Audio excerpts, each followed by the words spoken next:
All right, welcome back in. Rob here, Rock Hard Music. Got another news gathering for you, as well as an announcement about a concert festival. Be sure to watch after the news for that. Starting out here, we got Aaron Lewis. He's kind of up there with Kid Rock and Ted Nugent and such for some of the few celebrities, if you will, that are willing to stand up against what's going on in the country. I'll leave it at that.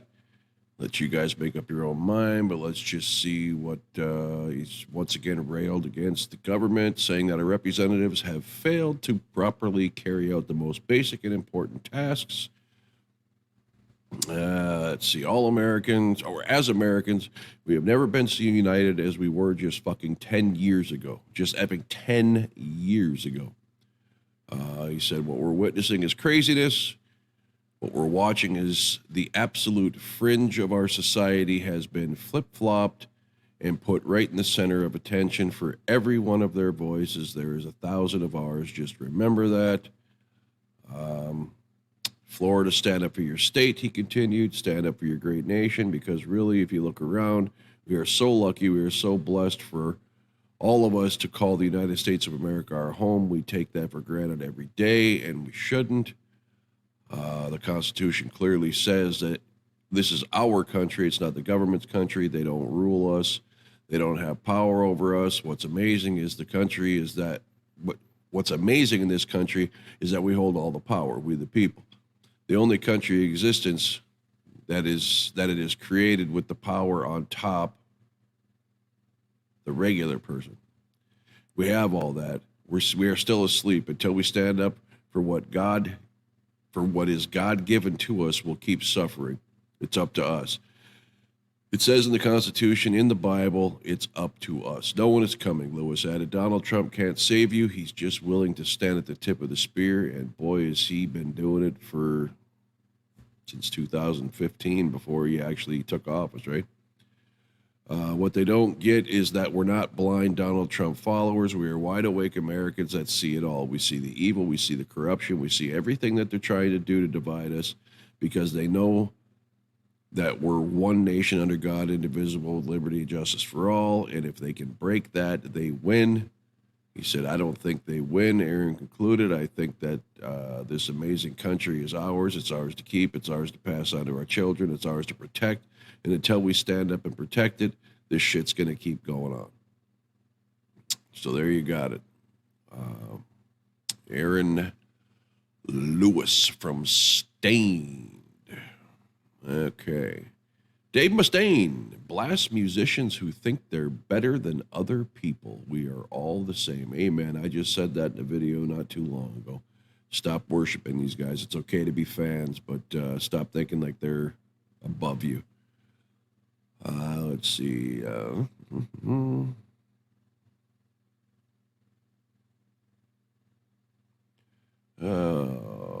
When I hear stories out on the road, like when I was younger, I heard about some bands where this woman singer would make everyone call her Miss something, he continued, and you couldn't look at her. I know Madonna did that, but this was somebody else before that, and I thought, wow, I don't like her anymore. And it wasn't that I liked her in the first place, but I thought, what kind of asshole does that? Don't look at me, all right? Don't look at this. Fuck you. When you start thinking you're better than other people, you might be better at something than other people. But you know what, man? We're all the same. We've got to stop treating people like other people don't matter. Amen, Dave. That's some good fucking shit there. It reminds me of a story I heard. I used to watch King of Queens, and I liked Kevin James, right? A couple movies he was in. Hitch, I think, was one with Will Smith. But I remember hearing and this isn't fan shit, this is people in the know, in the business, were saying that you couldn't look him in the eye.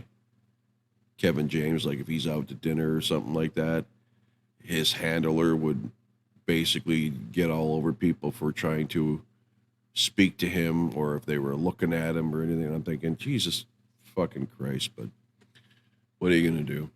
Anyway, let's see. Next release from Soil will be in their shorts. No idea what that is. Korn's Ray Loser.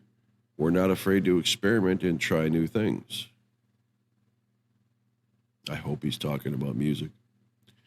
Okay, Tesla won't get a replacement vocalist if Jeff Keith gets sick and can't sing. It's kind of sacred ground. What is something going on with Tesla here? I have not heard nothing.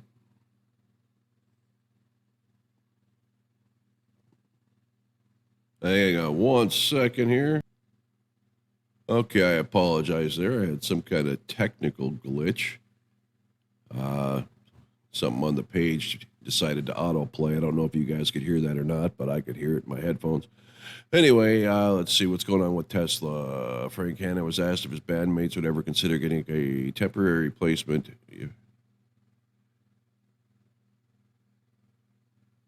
Okay, so it doesn't look like there's anything. It was just like a hypothetical situation. Okay, anyway, I just thought I'd check on that quick because I thought, wow, I didn't know anybody was sick there, but okay, Power Trip, I don't know. Judas Priest, Rob Halford on set list for Invincible Shield Tour. There'll probably be at least 2 or 3 deep cuts. You hear that, Paul Stanley, Gene Simmons? It can be done when you're not lazy. Yeah.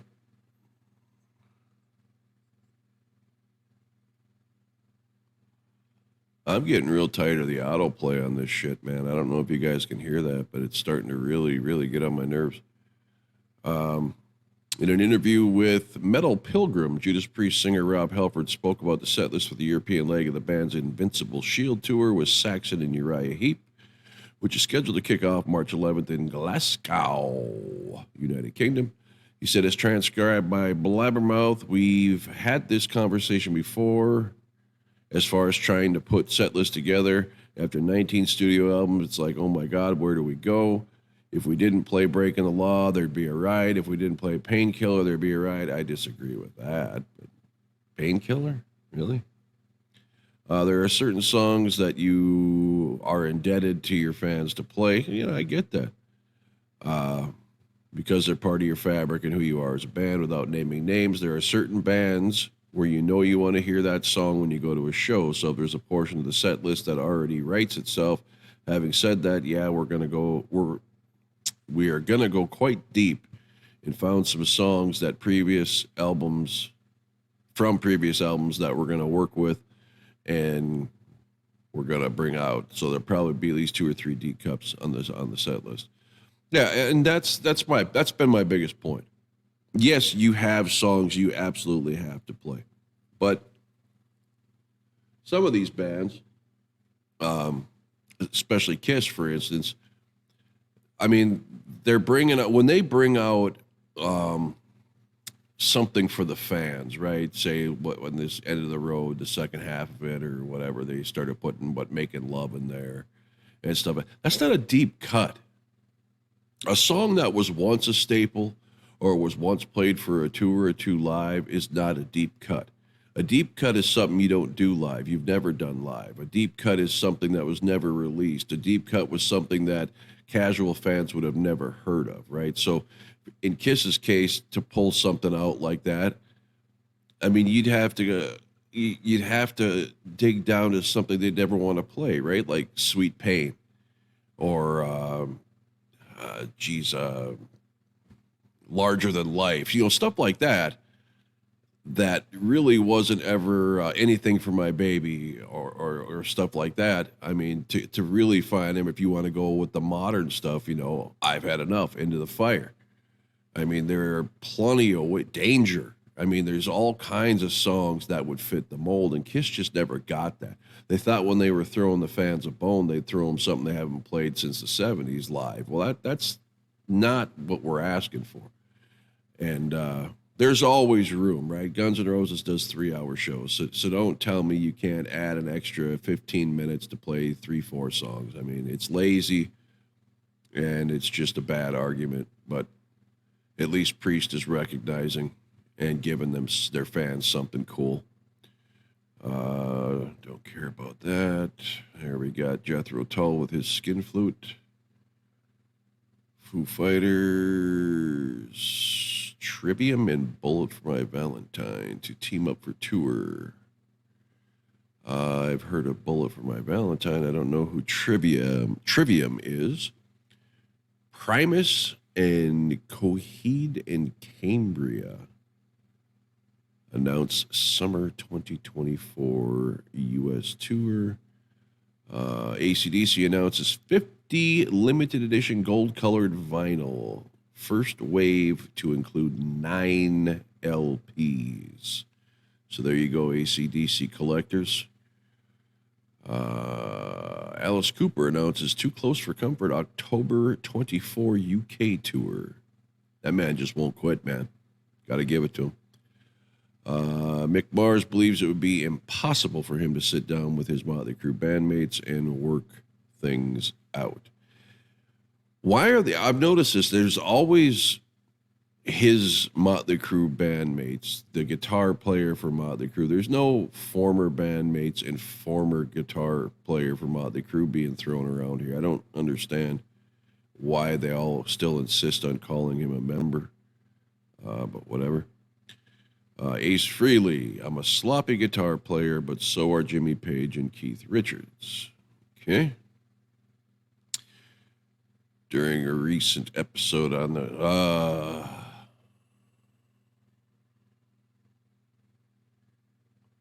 man alive, this goddamn browser I'm gonna have to deal with.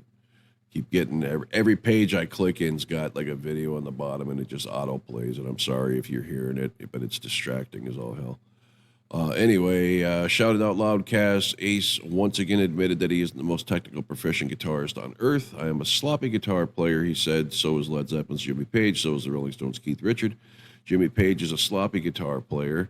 So am I. Keith Richards is sloppy. Sometimes they'll have an off night, and Keith is off in the ozone. I wasn't always on, but most of the time when I played with Kiss, I was on. I'd save the partying for after the show. Frehley previously discussed his loose playing approach with an interview with Total Guitar Magazine. Yeah, I'm a sloppy fucking guitar player. I'll be the first to admit it. I make mistakes and shit happens, especially live. I play the songs how they're meant to be played live. I deliver the Kiss classic songs and my solos how you remember them.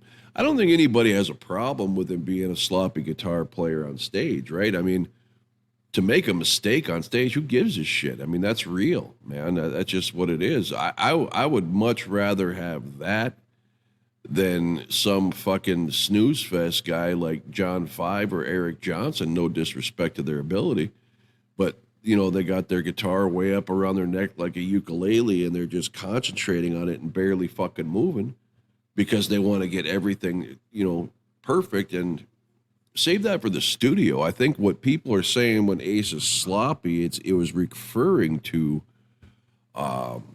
like Paul had made the comment about him and all them fucking rings and bracelets, and you can hear it all clanking on the strings and coming out and feedback and distorted. And I mean, that's the issue. I mean, missing a note here or there, who gives a shit? But when you got jewelry clanking through the amped up pickups, I mean, that's a problem.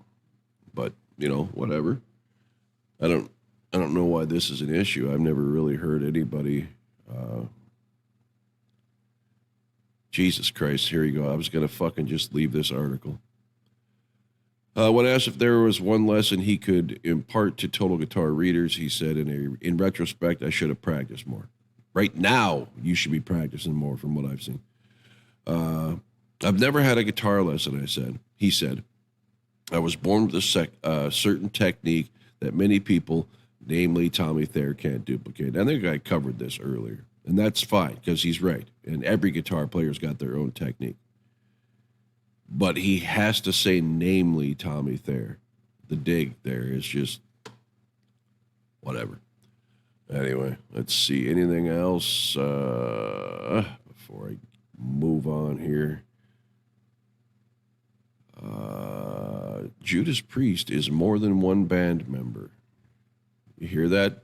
Frehley and Peter only fans.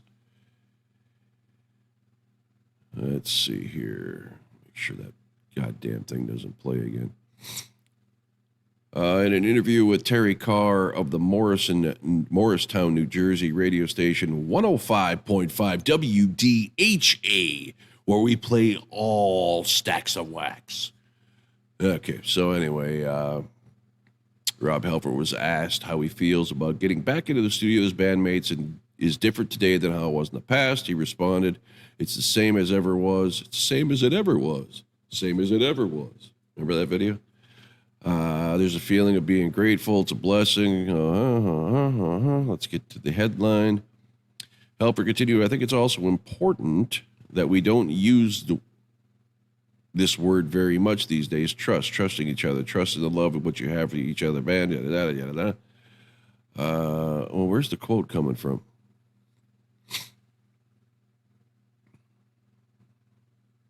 Wow, this is a long fucking interview. I should have thought this one through. Well, the process of making Invincible Shield was pretty much the same as most of the albums from Priest. Unique combination of having two guitar players and a singer together in the room. But yeah, when I get in the room with Tipton and with Richie and the riffs start, it's a lot of jamming. Modern technology. I don't know. Be honest with you, I think the statement is in the title there. I'm assuming this is referring to having different guitar players and stuff like that. And basically saying that it's not... a band is more than one member. That's pretty much all Paul and Gene have been saying forever. And you may not have liked the way that they went about it, with the makeup and all that. And that's fine. That's obviously, to each their own, what rubs them the wrong way or not. But at the end of the day, anybody can be replaced. It's always been my contention that replacing the singer is the hardest thing to do, but push comes to shove. It's been done, and it's worked in a few instances, but yeah. So I think that's it for the news. Sorry about how chaotic that was. I'm trying. Firefox has gotten so goddamn slow nowadays, and it used to be my go-to browser for decades, but so I'm trying Brave, and there's got to be a setting to not autoplay these goddamn videos. Anyway, so the announcement is I am going to finally see Ace Frehley solo. I think there's a video on here saying I wouldn't go to it if it was free across the street. Of course, I've seen Ace on the reunion tour in makeup, but that's it. But this is not going just for Ace. This is Rocktember 2024 lineup released, and I've already got myself booked. Hinckley, Minnesota. I was there 2 years ago. I did a lot of live coverage of some bands on my other channel at VictoryCast, and I'll be doing some more coverage for that channel for this upcoming Rocktember. I took last year off because I like to call it the Menopause Tour or the Menstrual Mania Tour. I mean, Vixen, Lita Ford, Nita Strauss, all these fucking females. It was nothing against females, but come on, man. I want to rock. I want to rock hair metal style, and hair metal was dominated by bands that just were not represented. So the lineup looks like this. Friday night, Sin, that's double I, and I think they were there last year. Never really heard anything from them. Black and Blue, and they got Jamie St. James back on vocals, and I thought, how cool would it be if Tommy Thayer was there? But a little bit of searching I did, they don't have him listed as a member, and I don't think he'd go back to playing, some small little. I mean, this festival, as cool as it is, only gets maybe 2,000-3,000 people. So, Steelheart, which I saw at the Fargo State Fair a couple years ago. Mike still sounds fabulous. Speaking of Mike Tramp, the voice of White Lion, Molly Hatchet, old Ozzy Bear himself, Steven Adler, ex-drummer of Guns N' Roses. I've never really checked into it. Does he just play GNR tunes? Did he have music that he released with a different band? I don't know. He's kind of far up in the billing for just being Steven Adler. Anyway, the headliner Friday night is the Spaceman, Mr. Ace Frehley. So I'm going to find out what all the hubbub is, bub. We'll see. I'll go in with an open mind. I'll go in with very low expectations. And we'll see how it sounds. Maybe by then he'll have enough gigs under his belt so he'll know how to play his own fucking tunes. Then Saturday, Van Halen, obviously a Van Halen tribute band. Enough's Enough. Never got to see them either, so that'd be kind of cool. I don't think it's the original band, but whatever. Rhino Bucket. I briefly got into these guys in the early 90s. I bought an album or a DVD at the time and fell in love with the song Beat to Death Like a Dog. The guitar, it's just really a catchy tune, and he sounds a lot like Bon Scott, AC/DC.